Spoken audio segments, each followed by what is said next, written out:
You're listening to the Never Heard of It podcast, a Night Shift Radio original. Every week we bring you the good, the bad, the weird, and lesser known streaming movies. Hit subscribe for new episodes every Thursday and Sunday. This is the one where the people can see me, right?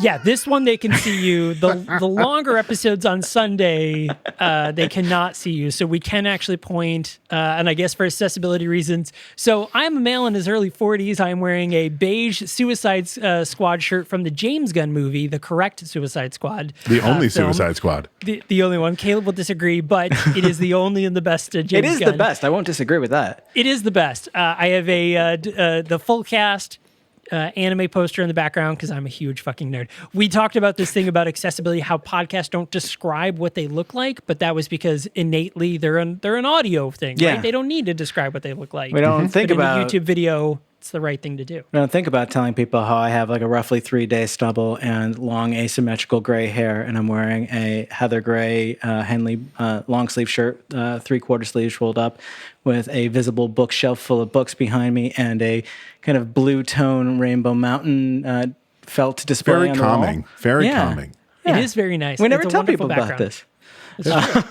And I've got, nerd shit behind me. That's true. What a surprise. And I'm wearing a shirt of very a special podcast shirt. I'm on. What a surprise. Yeah, which is coming up to its final episode. Oh my goodness. By the time this comes out, we will be done with Where No Mom. How does it feel? For now. For now, yeah. Well, Star Trek 4 just lost its director to Fantastic Four, so... So timing. Honestly, though, like as much as I have very much enjoyed the JJ verse movies, which I know is not always a popular opinion, but I very much enjoyed them. I don't want personally another movie with those characters. Another movie in that universe, yes, but like let's expand the story.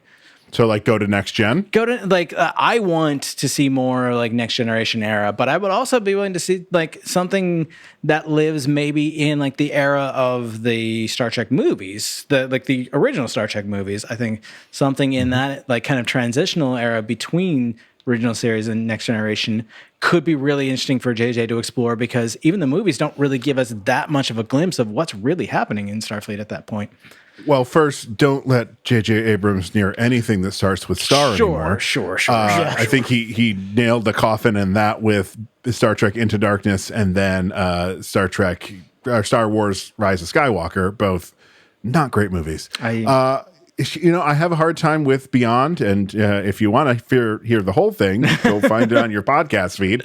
Yeah. But Justin Lin is a good director. It's just I don't know. There's too much that changed, but at least the broad stroke that we liked was that Kirk isn't a hot-headed horn dog in Star Trek Beyond. Yeah. He's actually Captain Kirk. Yeah. Yeah. And I love Chris Pine. Like, I'm so excited for all the Chris Pine stuff I still get to talk about over on Superpod HeroCast. But like, he's such a good actor that every time I see him in something, I'm like, yay, Chris Pine. See, I'm in the same camp as I am with Star Wars. Is like, I'm done with Kirk. I'm done with, I love Picard. I'm done with Picard. I'm done with all, like, go to the future, like, go to the now, in quotes, because it's 300-400 years in the future. Like, stop giving me Kirk again. Stop giving me Picard again. Give me some other crew on another Enterprise, Discovery style, but put it in the future. Like, no more in the past, no more building the Federation. Like, tell me what the Federation is doing now after all the stories we've already seen. Yeah, it's so the Picard era, like what Picard is living, right now. Like, give me 20 years after Picard's death. There are huge gaps in what we've seen that, like, there's tons of room to play with. And even in the eras that we're familiar with, there are so many stories that aren't told because the focus is on a single ship, a single crew, a single station, whatever. Mm-hmm. So it's really interesting, and I know we're here to talk about something else, but I just want to throw this question out, kind of like Fight, how you threw out the how did Daredevil do the lawyer stuff in for episode 2 when nobody remembers who Spider-Man is. So we're getting the next gen cast for season 3 of Picard. That's no big secret. They've been very open about it. Who are they hiding from us? They got to be hiding somebody. Like, oh yeah. Well, they've already done Q. So. Yeah, Q's not there anymore. I'm kind of hoping it's Nana Visitor coming back as Kira Nerys because I love Nana Visitor. You and I have talked about this, I'm sure, because I love her and I love Kira. I don't see the connection and would feel like it would be a stretch. I wouldn't be mad about it, but I feel like it would be a stretch. I know she's head of Deep Space Nine at the end of Deep Space Nine. She becomes a Commodore and is now head of Deep Space Nine. So, and but that was 20 years ago. So is Deep Space Nine? No, it's 30 years. I think it would be 30. Yeah, because it's whenever it's 20 years. Picard says it's 20 years since he last captained the Enterprise. So we're assuming that the end of Next Generation, when he's off the Enterprise, he says in the show Picard, it's been 20 years, since I've been on the Enterprise. And we know that Deep Space Nine chronologically happens at the same time. After, because it's right after, because half the crew goes, Worf goes off and goes to Deep Space Nine. So we know that it's overlapping to after, and O'Brien is overlapping in after. So we know that it's after, but would she still be this many years later? Because everyone else is pretty much off, She's the only person. Like Riker's retired, Deanna Troy's retired, Right. Well, and, if you remember your Deep Space Nine, Kira kind of had a thing for Riker. Yeah. I mean, who didn't? And kind of accidentally, made out with his transporter twin. So. I say maybe the transporter twin's coming back. You know who I want to see come back? He's dead. Oh, that's right. They were like, that is true. We don't want to deal with this shit anymore. Maybe he'll have another transporter twin, because why not? You know who I want to come back, though? And I want it to be just like a full-on, you have to be paying attention, you have to know. I want them to come across some seedy space dive bar called the Five Lights, and behind the bar is Gul Madrid. Stripped of his rank, kicked out of the Cardassian service in disgrace, ran across the galaxy, to disappear, and he runs a bar called the Five Lights. So I would love that, except for one tiny baby problem. That's the same reason we can't get a lot of Deep Space Nine characters back. Did they kill him too? David Warner is dead. Oh, God damn it. Oh. I mean, that Cardassian makeup, though, they could do something with that. But that would be such a disservice to David Warner. I mean, David Warner, especially if you know that he had 2 days prep to do that episode because the person who originally did it got sick or had a death in the family or something. So literally, when he's giving these beautiful monologues, he's reading cue cards. Oh, he's doing it cold, and you're just like, you are a fucking genius. He just died too. Holy shit! A month ago, just died. Yep. Oh wow! Well, that's crazy. Yes, he was also in Teenage Mutant Ninja Turtles too. The Secret of the Ooze. He was the Oh, I do scientist. remember that. Yeah, and he was also in Star Trek V. He was in Star Trek VI. As two totally different characters. He's all over the place. He's great. But how great would that? Let's say that would be a joke for Lower Decks. That would be something that you'd see on Lower Decks. 100%. You can't bring David Warner back, obviously, but even just having a bar called the Five Lights would be hilarious. And Picard has to go there to get information, and they don't. And as he's leaving, he's just like, "There are 4 lights." As he's leaving, he turns and looks, and one of the light bulbs burns out, and he's like, "I knew it." Yeah, and then just walks away. When they go to a bar in season 2, or is it season 2 or end of season 1? And it's it depends on which. The outrageous Orkana as the DJ at on Lower Decks. I'm like, oh, this show is open for any kind of joke. Oh yeah. Outrageous Orkana is one episode of season 2 of Next Generation when they were still trying to find their footing. Well, even the Deep Space Nine bit where they're like, we need to circle around a bit while the music plays. I can't wait and that's what makes me think that if Kira shows up on Lower Decks, Nana Visitor is showing up on Picard. I'm calling it now because that's fair. They did voice stuff with Beverly Crusher and Gates McFadden and Marina Sirtis on Prodigy. Oh. Okay. And on Lower Decks. And surprise, they're both in, because they were in Canada doing stuff for Picard. Or LA, sorry. That shoots in LA. Yeah. Huh. Hence All why right. last season was all just, we're in LA. Yeah. Yeah, we're like, totally. We have to be yeah, I thought that outside a was lot because there's this thing that could kill our main character really easily. 2024 LA. Yeah.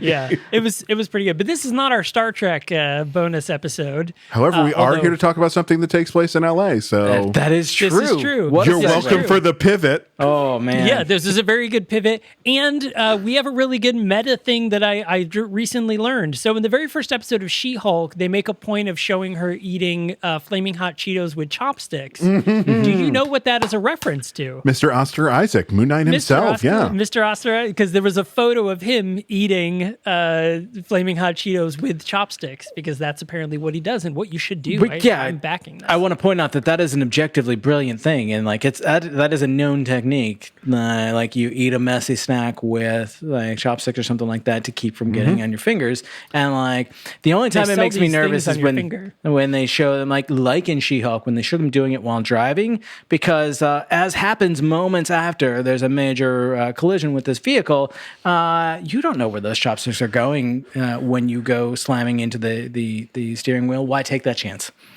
Yeah. I mean, that was a very dangerous thing. So we could say inadvertently, Oscar Isaac is responsible for her becoming a Hulk. Yes. Yeah. 100%. That's canon. That's what we're going with. That's canon. That's it. Written. Done. Done. So we're talking about She-Hulk episode 3. So now this is She-Hulk fully in her superhuman law era, right? So when we left on season 2, she takes on the case of Emil Blonsky, and we learned that during that time he escaped from prison, allegedly escaped from prison to fight in an underground club, and now that is being used against his parole hearing. And now we also know that this is where we're taking place, right? So that basically Shang-Chi is taking place as this episode is happening, or within days of each other. So we know we have a general timeline for Shang-Chi and She-Hulk, and we know it's after the Eternals. So this is where we know our timeline is. There were so many. Oh, go ahead. It's a question to consider as we get started here. Given how interconnected these stories are and how things reference like a decade in the making sometimes with the most subtlest of nods or jokes, do you think that they knew going into Shang-Chi having Abomination show up in that fight scene that they were going to use this a few years later in a TV show that, like, how could they have predicted if people were going to actually watch or not? Yeah, I feel like they had to have had a plan. I mean, obviously whether the plan was to introduce him for Thunderbolts, which I was totally wrong last week's episode, by the way. I was completely wrong. With the Seven Souls, I was listening. With the Seven Soulmates. When I was listening yesterday to get ready for this, I was like, oh, Michael. I was so wrong. I no. totally thought that's what they were doing, but no, I was wrong. But yeah, I feel like whether it was to be like, hey, don't forget this guy exists because we're going to toss him into Thunderbolts later, which we know for a fact is coming, or if it was like, we're going to use it as a joke. Like, I don't know if they necessarily knew, but they knew they had to reintroduce Abomination into the world, I think is where we're at. Okay. Yeah, I think that's fair. Apparently I just read that there is some probably intern's job to keep the timeline straight. Yeah. And I'm like, good luck with phase 4, buddy. I think all the stories we've seen so far in phase 4, I've been a fan of all of them. I don't think they've been as great, but I really have been a fan of them. But I think the biggest thing is I want to know when they're all happening. 100%. And it's not really my complaint of how they connect. I'm fine with these one-off stories that just sort of live in their little pocket, like town or whatever. Like the Eternals, like all kind of doing their own thing throughout history, and then being like, well, yeah, we weren't allowed to interact with Thanos. That's why we didn't do anything. I'm fine with that. Yeah. But like, when does when in the timeline of Moon Knight, Shang-Chi, WandaVision, Loki, like when is all the things happening? It's okay if they don't talk to each other. It is fine with me if they don't really talk to each other yet, or if they pay off 5 movies from now. But I still want to know, like, put them in an official timeline for me. That's, I think, my biggest complaint is I'm just like, this is awesome. Like, Shang-Chi's awesome, but like, when is Shang-Chi? Is it well before, like, is it immediately after the blip? Is it years later? Like, when is Spider-Man happening? Like, that's my only complaint. And I like that She-Hulk is giving us just the tiniest bit of like, this is when this is. You're like, oh, got it. I know when this is. Because we're in the future now. It's not 2022 in the Marvel world. Right. It's like 2026 or something, because we learned that in Endgame, it's 2025 or something. It is 2020. Come on, superhero guy. You know that. So it's when did Endgame come out? 2020. Well, it came out just before the pandemic, so it would be 2019. Yeah. So it's 2024 because it's 5 years later. Yeah. So we're catching up real quick. But that was when the blip happened. I think we're a year later from that because the blip happens. And then Spider-Man goes back to school, and then we see during Spider-Man he cycles. This is my complaint because it's like, but that happened. Just, but then just when, yeah. But that's all I want to know. Just eventually, hopefully, it'll all get figured out. Someone has to have worked all this out, or there's a guy at Marvel whose job it is. But somebody has to have made it available to the public, whether it be that person who if they don't the ultimate Hollywood's most desired scripty after that, then I don't know who would be. Or just some other asshole nerd is I'm gonna fucking figure this out and I'm gonna put it on the internet, and you have some interactive flowchart or something like that. And when I say some fucking internet nerd, I mean that in the most honorific of terms. Loving and endearing. Loving and endearing. Yeah, 100%. Yeah. Yeah, apparently Thor and Iron Man 2 and some other, maybe Incredible Hulk, all take place within the same 2 weeks of each other. And it's just kind of what? Well, but the other thing that they did in that time too is all of the post-credit scenes contain scenes from that other movie. So Hulk, the post-credit scene is Iron Man. Yeah. Is Iron Man, Tony Stark coming in and inquiring about the Avengers project. Mm-hmm. Sure. The end of Iron Man, we see Thor's hammer, all of those things happening. And I think even Coulson in Thor 2 or in Iron Man 2 makes a passing comment about I've got a hammer in the middle of the desert I've got to deal with or something like that, or in Iron Man 1. He's got to go. Yeah, he's got bigger things to do. And then there's the great Marvel one-shot funny thing happened on the way to Thor's hammer. If you have not watched it, it is on Disney Plus. Those are all on Disney Plus now. That's delightful. My biggest complaint about the way that Disney Plus is presenting that content is that they don't really surface those cool one-shots in a really easy discoverable way to say this is the order that you should watch them in, and this is the context. You have to dig for them. They do now. No, they do. They have it in chronological order. The entire MCU that they have, minus the Spider-Man movies, because time. Spider-Man. But everything else is in order. It starts with Captain America First Avenger, then does Captain Marvel, then moves forward, and it's the correct way. Well, yes, well, except if you're Todd Panic, who watches them in release order, right? Yeah, he's adamant that you should not watch in any other order. What I will give him there is the post-credit scenes don't make any sense if you watch them in chronological order. If you try to skip them, if you watch them in release order, they work really well. They're great. If you watch them in chronological, at least for the first few movies, it gets jank. It straightens out eventually because the chronology kind of for a while seems to just flow by movies. But now we're at a point again where what's happening when? What is time? Full circle. Right. I just dropped something. What's first? What's back? As someone who took the time to, I don't know if either one of you guys know this. No. I took all Phase 1 movies and made it one long 13-hour movie. You did a supercut? But it's not just hey, watch this movie. Here's a scene from...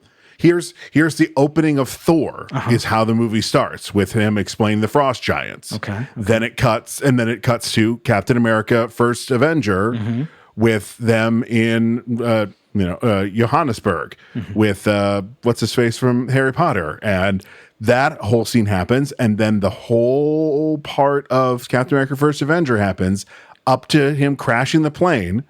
Then it goes into Incredible Hulk, Iron Man, and Thor mixing around. Yep. Then later I just drop in the scene where they find Captain America. And then at the end of everything, I put the end of First Avenger leading into Avengers going with deleted scenes along the way too. It's like 13 hours long. That's And neat.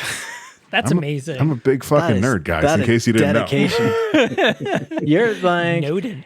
you're basically who I'm talking about when I say like some nerd is going to put together a chart for us to reference all of this. It's someone who's I willing will to not be putting that chart together because I don't even know what's but going it's someone on. like Yeah. you who has that dedication and that passion that like Who's figured up the chronological cues Yeah. via Mhm. Yeah. inside the thing and be like, oh, well, this is It's like, if this you- is October, so obviously this is that. if you look like, closely at the WandaVision takes place newsstand over Halloween. during this battle, you'll see that the date was September 30th, 2015, which, as we know, was when this thing was taking place. Like, Yeah, 100%. Yeah, that's what I Right. did. Yeah, I'm like, okay, Yeah. well, this happens, and I've got all the one shots in there. The whole thing's it was a labor of love I that believe it. I can never show to anyone because it's like 165 gigabytes, and I'm like, there's no yeah. way for me to transfer this to anything. You wouldn't be able to upload that to YouTube. It would kick it after like 30 gigs. You'd be like, we're done here. Like, what are you doing? What is this? Stop Burn it! it to DVD.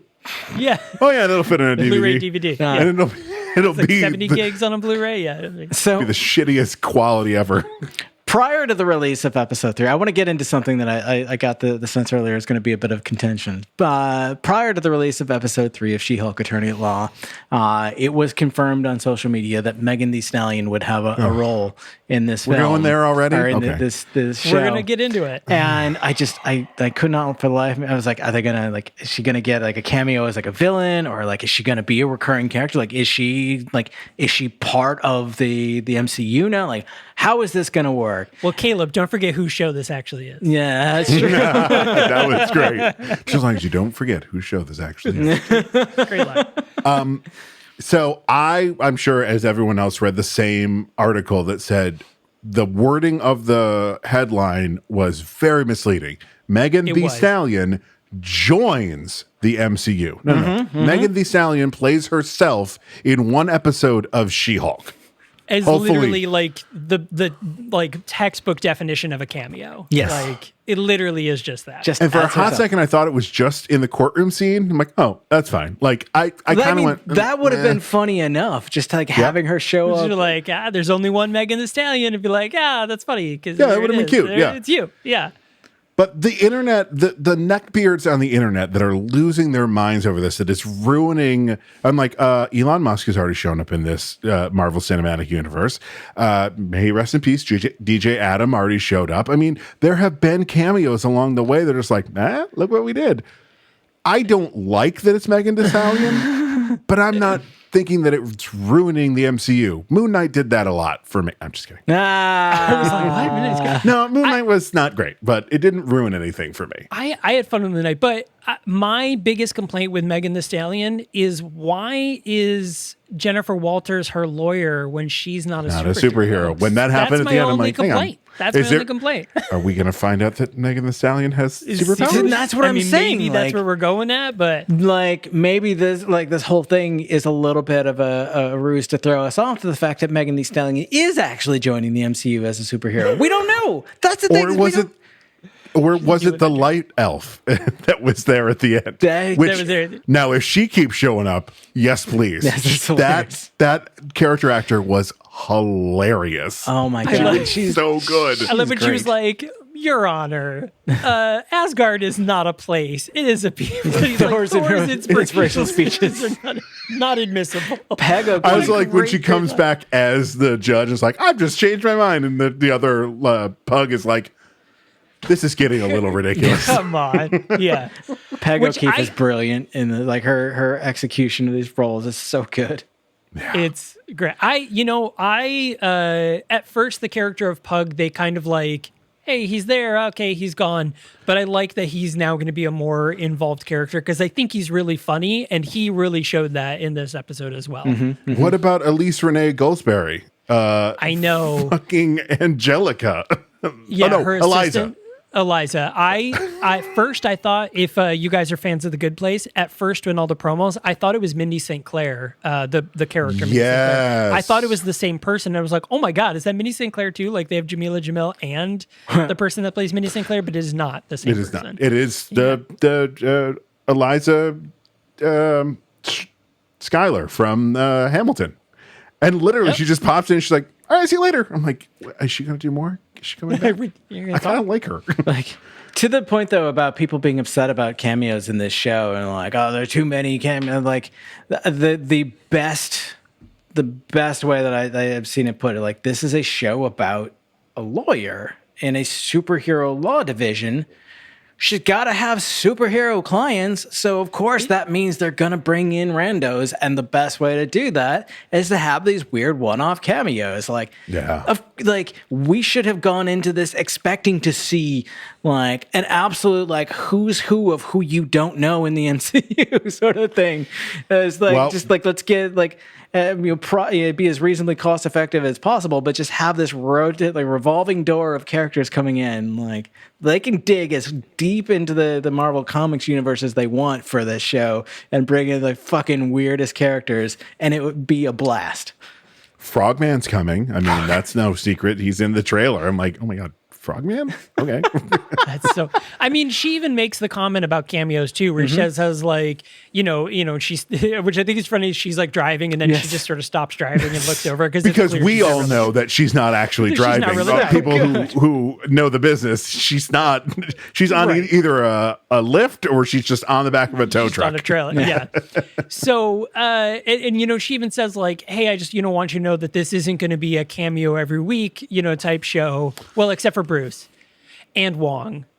And you're like, okay, but don't forget who showed this. And I thought that was such a great thing of like, yeah, okay, so it probably is going to be a cameo every week thing because, like you said, Caleb, that is what it is. We've got Daredevil coming. Yes. We've got Frogman coming. We've got, what was it, El Segundo? What was El Segundo, yeah. Yeah, El Segundo. Who you thought was Black Knight, yeah. Who I thought you were so excited. I was like, oh, I'm going to burst Michael's bubbles so hard right now. Like, oh, that'd be good. I mean, maybe, but like, we know that these other cameos are coming. We know that Kingpin is likely going to show up. I mean, he might be the guy behind the Wreckers or what the Wrecking Crew. Oh, yeah, the Wrecking Crew, sure. Yeah, I don't know I doubt it's Kingpin because Kingpin's all the way in New York. This is in LA. I'm sure it's going to be some other rando villain, but I'm gonna put my stamp just simply because if you watched Arrow, I cannot trust the guy playing Pug because he was Prometheus, and you're like, oh, he's Oliver's best friend. Oh no, he's the bad guy.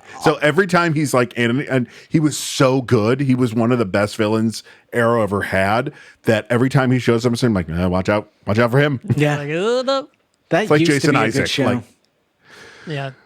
Arrow used to be a good show. Well, Arrow's no longer a show, but the whole CW, I mean, it's all going away, which is sad. Well, it's all done now, but yeah. No, Flash is going to hobble through one more season. They got one more season. And no, Stargirl is still kicking around. But do you think Grant Gustin's like, really? We're still, okay. The Arrowverse died a long time ago. They just haven't The Arrowverse died with Arrow. Yeah. Honestly, I haven't watched anything that I enjoy, except for Legends of Tomorrow, which is fucking fantastic. Season 1's kind of wonky, but season 2 on, oh my God, that show was just I think a delight. I only got to like season 3 or 4. Oh, it just gets weirder. It just gets so weird. And like there was an episode last season where they're bowling for the fate of the world and they're using the earth as a bowling ball to the point where giant holes end up in the earth because it becomes a bowling ball. I'm like, I don't care anymore. This show's so weird. I love it. If you're just going to lean into the absurdity, I think that's the best way to do it. And that's what they did. They're like, we're a weird little show that gets to do our own thing because space and time mean nothing on our show. So let's just do whatever we want. I don't think I made it through season 1, and I don't know that season 1's not fun. I don't know that I'm willing to give it another shot because it was so bad. I think you could that was jump one of in at shows. season 2 and because it's kind of a reboot. It's like a soft reboot. Yeah, I could. You could totally just be like, man, you know the characters enough. You don't know if you will. I feel like though that was one of those shows like The Flash where you kind of had to live it in the moment. Yeah. I feel like you had to kind of live with that world. Otherwise, it kind of. Like Agents of S.H.I.E.L.D. is another one of those ones that like I loved watching it when it was there, but I don't think I could go back and watch through it. No. Maybe like season 1 and 2 just for Daisy, but like, I don't know, man. I don't think I could do it. So what's the over under Daisy's going to show up on She-Hulk? Because I don't know about She-Hulk, but Daisy's coming back. I would can't bet wait. money She's on it. very, very good. I would 100% Chloe Bennett's coming back as Daisy. Yeah. I'm still mad that they wasted Bobby Morse on that show, and Yeah. I haven't watched the season where they apparently had the Brood. But I'm kind of mad about that too, because the Brood were one of my favorite villains from the 90s. I don't think I watched that one either. It was like the last season. Oh. I don't think they called them the Brood. I think they called them like the Vrexians or something like that. But they referred to them as a Brood, and they are the Brood, but it is very much like, yeah, they're kind of like a Brood. Wink. You know, so it was like, got it. Shadowcat being like the whole story arc where like she has to basically single-handedly face down the Brood or something. Like that was a fucking badass story arc. And I'm excited for that to come. Yeah, that's the kind of stories that I want the X-Men to just get real weird with it. I want the Starjammers. I want the Brood. I want fucking all three of us, unlike last week when you had Eric the Red old man with you, we're all the same age. So we grew up with X-Men 93. The weird fucking shit that the X-Men did. But not even the TV show, the animated series, which if you haven't gone back and watched, in the very first episode, they kill one of the X-Men and you're just like, the fuck? Oh, this show's here to play. Okay. Well, but like it was Morph, and nobody knew or cared about Morph. He came back because parents wrote in. It's the only reason they brought back Morph, and I was like, oh, it's the thing is like I felt nothing when he died. No, you weren't supposed to. Like I didn't know him to begin with. We had like 3 minutes of screen time with him. He was annoying, and then they kill him, and like obnoxious. But Wolverine's so sad when he's like, so sad. Morph. Oh my god. No. Those actors. Like everyone's so excited they're coming back. But like, you remember that they didn't do a great job. I think they did, but like it was cheesy. They were Canadian theater actors that they hired on the cheap. And so it's just like, I go where I want to go. Oh my god. Absolutely nothing like epitomizes melodrama to me, like the moment when Storm's powers are lost when she's in mid-flight. She's like, my powers, and she collapses. Sorry, Owen. Probably just scare the shit out of your wife. Just all of the Storm, like every time she has to recite poetry before she does any sort of attack, and the villains are just sort of sitting there like, she's doing her poetry shit again. Mother of the Witch. Yeah. Control the weather. Got it. Okay. Here it comes. Got it. You know, like it was just. What would you rather have, that, or do you know what happens to a toad when it gets struck by lightning? Okay. The same thing as everything else. Oh my god. Yeah. I mean, I'll give you. I want neither. But, is there an option C? It's one of the, it's really funny. Like if you didn't read the comics and your only thing to see Storm was in the 3 movies, you would be like, Storm's a terrible character, right? Yep. You would be like, Storm, like all of these characters are horrible and cheesy and stuff like that. But like, no, but they are actually really, really cool. And even seeing them cheesy like this is still great.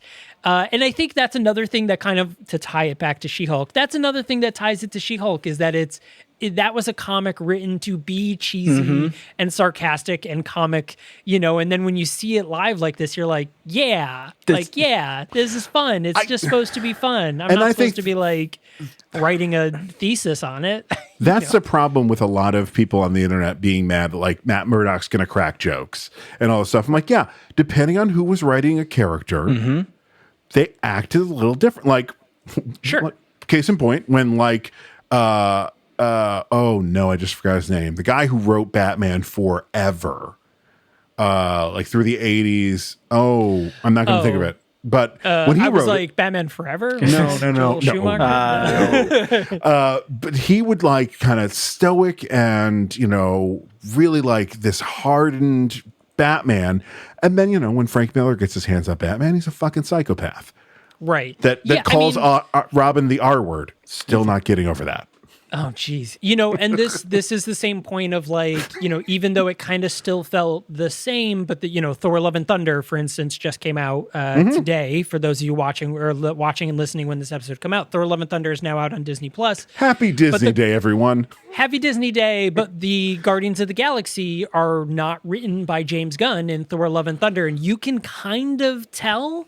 you can kind of tell they're not. I mean, they're so close, but they're not. They're not like it isn't the same Star-Lord. It isn't the same Nebula, but it feels close enough. Apparently, James Gunn gave a little secret shade to Taika because, like, when the he just said that he had zero, like, but like when they show up in the Avengers Infinity War and Endgame, spoilers for those movies, they are in them. I have to say that for the Super Pod Hero cast crowd.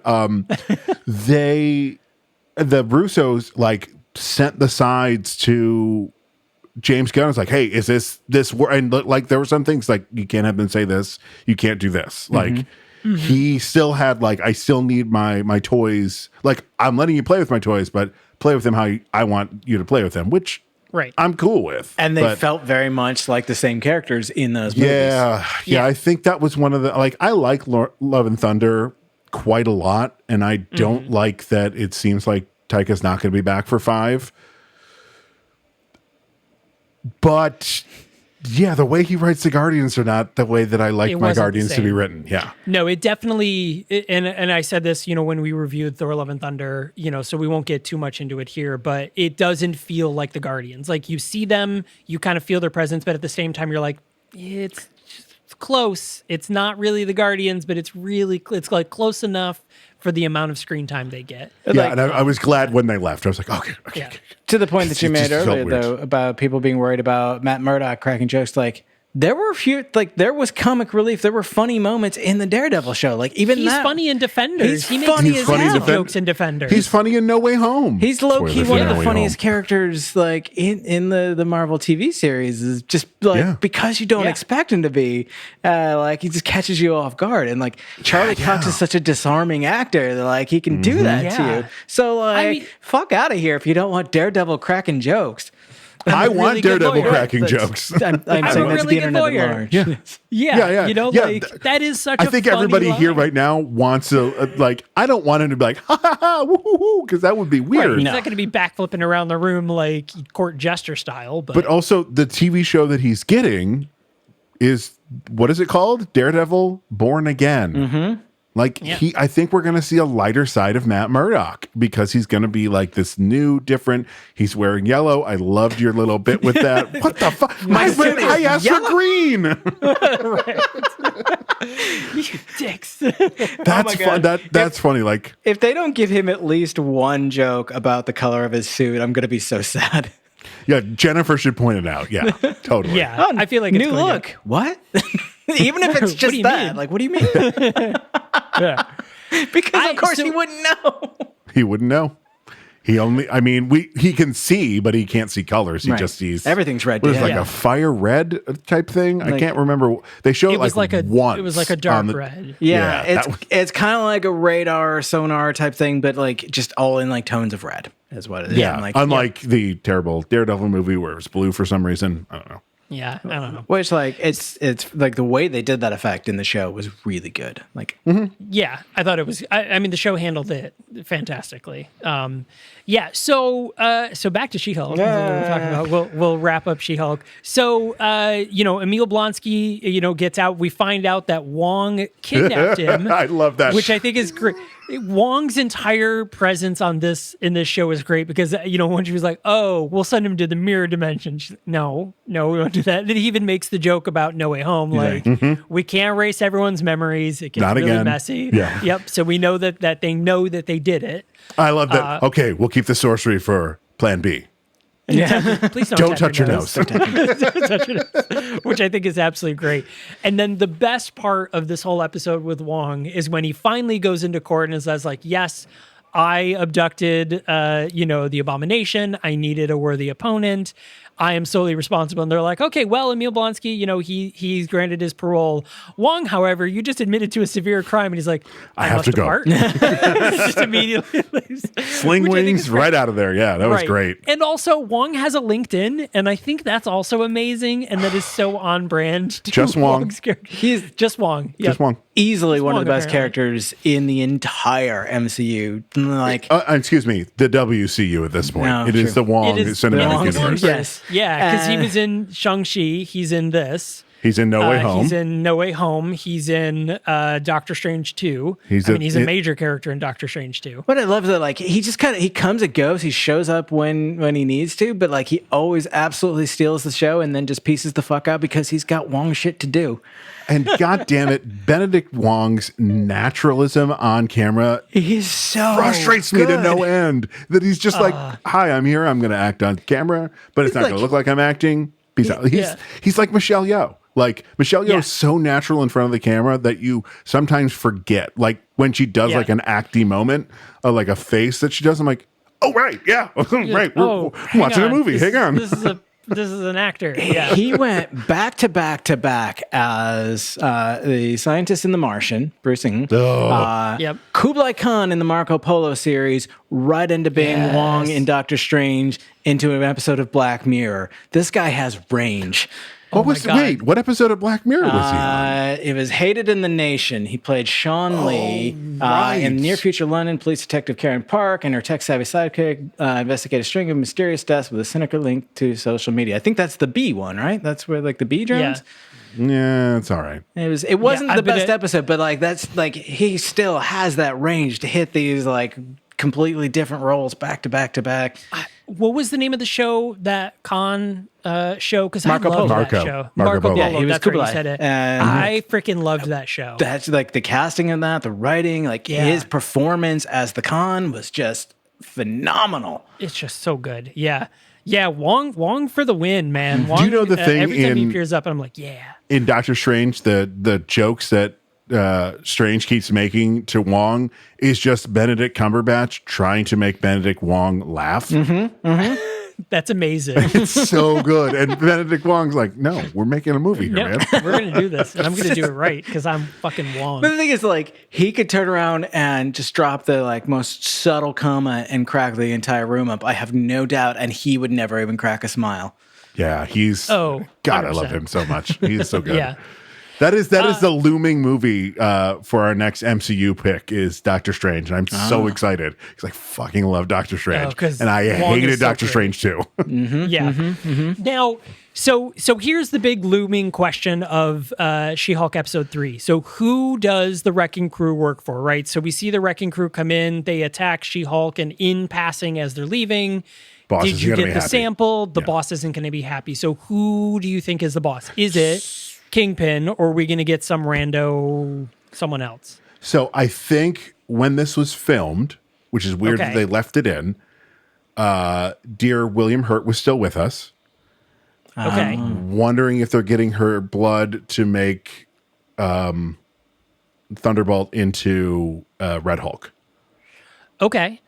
So do you think they're replacing William Hurt's character with Madame Hydra, though? I forgot what her real name or her name is in the. It's Elaine? really Louis Dreyfus. It's Elaine. Is it Elaine? It's Elaine. Is it really? It's not Elaine.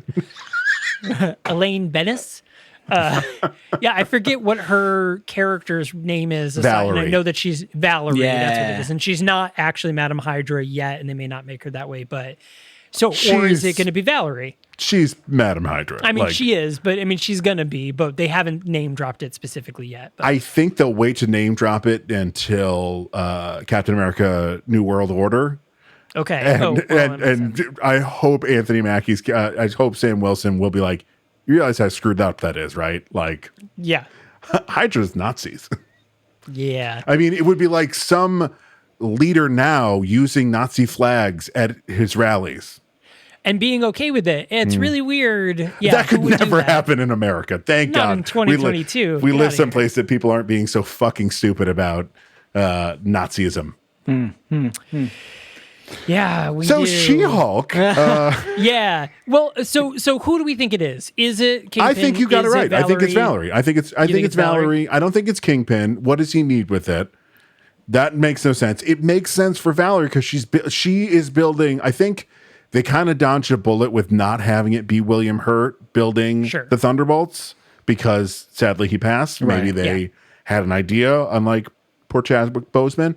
So I'm wondering, like, if this is supposed to be the setup for she's going to lead the Thunderbolts, and maybe they'll just have a Red Hulk, but not have it be Ross. Just have it be someone else. Yeah. Could it be Everett Ross? Could it be? I mean, who wouldn't want to see Martin Freeman turn into a giant rage monster? Could it be Betsy Ross? No. Diana Ross? That's a person. Oh boy, we lost the thread here, guys. No, I'm joking, but I'm not. Bring back Liv Tyler and make her a Hulk. Make her back. I mean, we already got Jennifer Connelly back in these things from the terrible Ang Lee Hulk. So yeah, bring back. Sure, why not? Sure.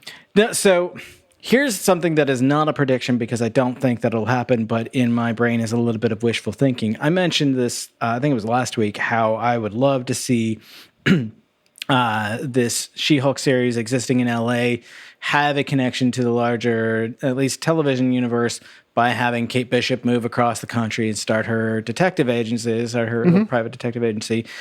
In her comic run where she does that, she almost immediately runs into shenanigans with Madame Mask, who was implied in the Kate Bishop Hawkeye series could be Eleanor Bishop, her mother. Maybe, maybe not. We don't know. So what I'm getting at is that it would be kind of neat if Madame Mask or some similar villain was building up a criminal enterprise on the West Coast. Kate Bishop shows up to start a detective agency, immediately gets drawn into the fray, and also happens to be that that Jennifer Walters is mixed up in it too. That is not a prediction because I don't think any of it will happen. But you had me at Haley Steinfeld is going to be in something I have to watch. Right? Yeah. I mean, she's wonderful. I feel like her moving is going to be Hawkeye 2. I feel like that has to happen. That'll be the plot of Hawkeye 2. Because right now there really isn't much cohesion between like across the country, but particularly between the coasts where most of these stories are set. You have some stuff is happening in San Francisco now. A couple things have happened in LA. Most of it's in New York or like the Eastern Seaboard. Let's start to get some cross country connection there. When are we going to get the Great Lake Avengers? That's all I want to know. When are we going to get Squirrel Girl? As soon as we get Motor City Justice League. No.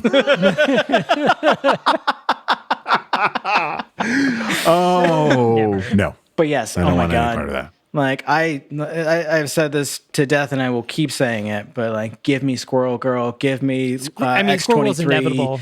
Give me Ms. Marvel, and who's your Ironheart. Squirrel Girl? Oh. I mean, it's always Anna Kendrick for me. Yeah, same. But what about Melania? I can't pronounce her name. I'm not familiar. The AT&T girl. Oh, who's playing Squirrel Girl now in the Unbeatable Squirrel Girl radio show? Yes. Sure, I could see that. Yeah, either one of them. Neither one of those make me go, no, that doesn't work. I mean, I guess we'll find out because, we might have already found out by now, but apparently during D23, I gave you the list and there's been a list shopped around, but there are some pretty big names joining the MCU. At this point, I feel like it would just be easier to name who's not in the MCU. Right. Because it is so, large spanning. It would just be easier to be like, oh, well, this person's, Ben Affleck's not in the MCU. So now you know who is. Ben Affleck also might not be in the DCEU. Apparently, he doesn't want to. Surprise! You give one of the best Batman performances, and everyone goes, "He's too serious." Burr, burr, burr. You're going to walk away from that. You're going to be like, "I'm going to take my Oscar. I'm going to go home and fuck all you." Honestly, I'm so. He just got married. He's busy. I've been a fan my entire life, and I'm so fucking over Batman movies. Yeah, I'm over him. I don't want another. Yeah, ever. but we already know there is going to be another. I don't. The Batman 2 is confirmed by Matt Reeves and Robert Pattinson. That has been announced and confirmed. Has it been confirmed by the corporate bonehead who's fucking up all the Warner Brothers Discovery stuff? They're keeping that because it's white guys. The best decision that the makers of the Batman. I'm not wrong. No, you're not. Made, That's why I'm. Yeah. The best decision they made was not incorporating the theme song written by The Edge for the Batman cartoon. The Batman. I thought you were going to say the smartest thing they did was not include that terrible Joker scene. Nah. That's who I don't want any more of. I don't want any more Joker. Yeah. I can't handle. I can't. No. I don't want Joker 2. I don't. No. I don't care. That's all going to happen, though, apparently. Because white people. Because the white people, those are okay. Everybody else. I don't want any of it. Casey, plug your ears. I want more movies like Birds of Prey.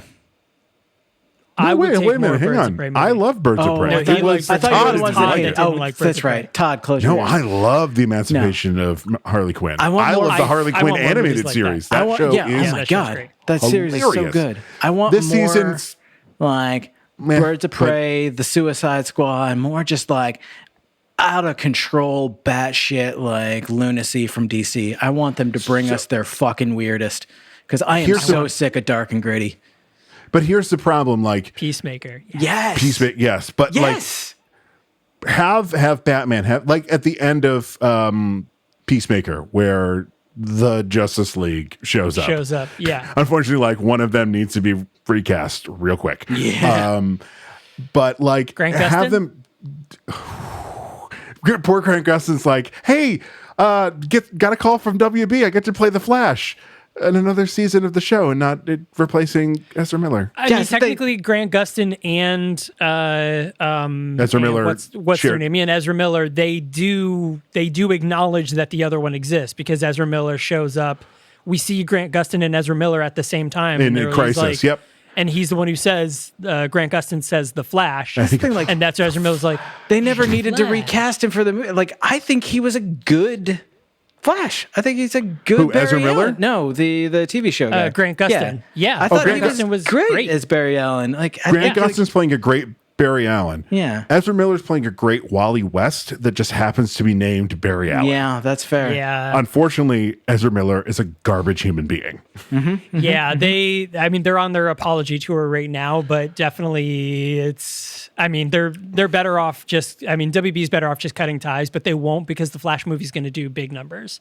And that's the Because biggest people reason are why doing the Johnny Depp they'll with end them. up- With them Yeah. being like, oh, Yeah. they're so beautiful. They can't have done anything terrible. I'm like, oh my God. like there is video of them choking people out, like Throwing them to the ground, threatening to beat like, the shit we've out of seen them. this for a while. Yeah. But also, Eh. what's the serial killer that everyone thought was so handsome? I can't remember his name. Jeffrey Dahmer. No. or, Ed Gein. Ed Gein was Maybe no, that's not who it Ed was. Gein. I know who you're talking about. Where everyone's like, but they were so good looking. I don't understand. Good-looking people do shitty stuff. It's true. Yeah. Army Hammer is Oh, a boy. freaking crazy cannibal. Oh my god! I just saw speaking- a headline like Army Hammer and like the destruction of his character or something like that. I'm just like, Well, there's a documentary about like- the Hammer legacy coming out. Right, because he was rich before he became famous. His family, is very wealthy and stuff like that, which this leads into a great segue. We have a brand new episode coming out this Sunday where we're covering the movie Cannibal Women in the Avocado Jungle of Death. And if that title doesn't bring you in, I don't know what will. That's all there is to it. Hey, do you want to name this episode She-Hulk, or can you just call it Michael, Caleb, and Casey just fuck around for an hour? I think that's probably where we're going to end up talking about it. Because, look, I like the episode. There wasn't a whole lot to it. That's my takeaway, that it was like, yeah, it was kind of a filler episode. It's setting up some stuff. It was shows fine. she's a good lawyer. It's fine. There we Wong go. was in Yep. it. I have was an in it? answer Yeah. for you. Well, Yeah. Bundy is considered to be the most charming Ted serial killer in Bundy. history. He raped There and it is, mutilated Ted many women, Bundy. confessed to having killed 30, though the exact number remains unknown. But like, he's considered the most charming serial killer in history. And that's what everyone's Ezra Miller is innocent. They're like, look at this beautiful soul. I'm like, they're not a beautiful soul. They are a deeply disturbed individual. Kind of Yeah. like it's got that very similar, like really sharp, like chiseled jawline and like the smoldering eyes and like They have that like bird look to them, which I think is like typically seen as very attractive. So like, yeah, I get it. I do understand. Birds you used to be just- dinosaurs. We can't trust dinosaurs. There's true. literally 6 movies about how we can't trust dinosaurs. But like, if you just showed me this picture of Ted Bundy that I'm looking at right now, I would be like, I mean, yes, this man absolutely killed people. Like, you just don't have to tell me who it is. I'd be like, this man absolutely killed people, but also like, damn. Can he come over for dinner too? As long as I'm not the dinner, is that okay? Oh, Or- yeah. What's up? Well, basically, he wasn't a cannibal. He was just a rape and murderer. You know who he looks Thank like? God. He looks like the actor that plays Dexter's brother in the first season of Dexter. I've never watched Dexter. Yeah, like he don't plays remember. Brian. He's I got did the watch Dexter. dark curly hair and the really like sharp but like Nice. attractive features. Like he looks like that guy. I mean, that's the same thing with Army Hammer, who again admitted to liking eating human flesh. So like, he used to want to do that to his girlfriends. He used to want to cut off little pieces of them and eat them, and he did several times. And Armie Hammer's a really good looking dude. He often is confused for Henry Cavill for me. Or not Henry Cavill. Whatever. There's like 5 people that all look like Armie Hammer, and I always confuse all of them. Like Jamie Dornan, I think, is one of them. I put Jamie Dornan and Armie Hammer they all kind of fall in that same good looking sort of white dudes. Yeah. Yeah, good looking. Yeah, but Henry Cavill now stands out more so. But yeah. I mean, it's hard to miss Henry Cavill. That dude's Hard to miss Henry Cavill. ridiculously handsome. He is just so good looking, but also like he's another he's not to the level of like a John Cena, but also like he's another person where you're like, how are you real? Like, how are you a real person and not like an illustration that is just walking around? How are you not Dan Jurgens' version of Superman from the 90s? Like literally that shirtless scene in Man of Steel, I'm like, that's CG, right? They just you believe he actually is made of steel. Like, if somebody said Henry Cavill is actually made of steel, I'd be like, yeah, of course he is. And also, if anything ever bad comes out about Henry Cavill, I'm going to cry for days. I don't know what I would do with myself because he is such a cool, and he's a huge nerd because he collects and paints 40K, like 40,000 Hammer, 40K Hammer figures and stuff like that. And he builds his own PCs, and he's a PC gamer. And I'm like, I think like I would have the biggest existential crisis because it'd be like, he just seems like a really cool dude. Oh man, what do I do? And he grew up a fat nerdy kid. Like I know, and that is his own word. So I'm not trying to. He said. His nickname was the nerdy kid inside, and I love everything about that. He's just buff as shit now. Yeah. And he's just like, hey, I'm going to go run 40 miles, but then I'm also going to play The Witcher 3 on PC for 5 hours straight that I built, by the way, with my bare hands live on stream. But this is not a Henry Cavill appreciation podcast, but it kind of is because we've talked about this a few times. But this is, we've been talking about She-Hulk, and of course, thank you, Casey Ryan. We talked a little bit about She-Hulk. So, Casey Ryan, thank you very much. Casey Ryan from the SuperPod HeroCast. You got a brand new episode coming up tomorrow of the season. Next week tomorrow. Because this comes out this Thursday. Right. So remind Todd to to say this tomorrow. To say tomorrow. Yeah, when he's on the next time. Yeah. Yeah. So season 6, pretty good. What is your movie that we're announcing that you announced? Well, you announced it during Nerd Debate, and everybody's already seen that. If you've seen Nerd Debate, yes. If you haven't, how dare you? We are. So my brother won, and the prize is you get to choose the next movie. And Colin, for some horrible reason, decided that we were going to do Buffy the Vampire Slayer. Ooh. Oh, you say ooh. I say boo. I still like this movie, but Pee Wee Herman. Question, he's the best thing in the movie. He's the best thing in the movie, Paul Rubens. I would agree. Is Buffy MCU or is she DC? She's Neither. one of the two, the comics. No, she's not involved in either? Okay. No, the comic was Valiant? Which is DC, or IDW? Technically. It might have been IDW. Valiant is owned by DC. IDW might be. Right, because what's his face? Vigilante from the Valiant days is now a DC character. I'm like, you're just gonna take this one dude? Yeah. Okay. Just the one. IDW might be more closely associated with Marvel because they have Star Wars and Sonic and whatnot. And I feel like Star Wars is Marvel. Yeah. So then, then that is, So Buffy is in the Marvel universe. Well, yes. Well, what I discovered, because I never watched Buffy the Vampire Slayer, the TV show, is that the show is lightly referenced the movie. Like the first episode is like, I had to move to this new town because I burned down my school kind of thing. Yes. Yep. Yeah. Which I guess there's also a comic book that does like... It goes into detail about Goes into detail and changes stuff and does Joss Whedon, human garbage pile that he is, original script. I know that Joss Whedon is responsible for Buffy, but this series really is really good. I know. Good. And a lot, Sarah Michelle Gellar put it perfectly. I will always love Buffy, but I'm not a fan of Joss anymore. Yeah. I'm like, man, that's the perfect way to put it. Like, the only person that I can't really get behind their work anymore is good old J.K. Rowling. I'm just like, you are a transphobic piece of crap. You are done. Yep. Yeah. I would like to leave us with a short and not comprehensive, but just absolutely jam-packed list of other titles that might potentially be in the MCU based on their connection to IDW Comics. Let's go. Star Trek Picard, G.I. Joe, Dungeons and Dragons, Godzilla, and The Rocketeer. Well, The Rocketeer. The Rocketeer is absolutely... Put The Rocketeer in there tomorrow. Godzilla is owned by Warner Brothers for film. Yep. You got to remember, film and comic books are different platforms. I'm just saying potential. There's potential. And G.I. Joe is owned by Disney... Hasbro. So isn't there a Disney Plus Godzilla series coming, though? I'm pretty sure there's a Disney Plus Godzilla series coming. Go over to Disney Plus and see it on Disney Day right now. Right now, which is probably happening right now. Yeah, so you get to see all of the fun announcements. Is D23 happening during Disney Day? I think they're all within a few days. Yeah. Okay. Yep. So it's gonna be big. So there it is, She-Hulk episode 3. By this point, you guys have already watched She-Hulk episode 4 because it just came out today. I thought you were making a joke about how long this episode is. Right. By now, seriously. You've walked away. You've watched another episode. You're back. She-Hulk.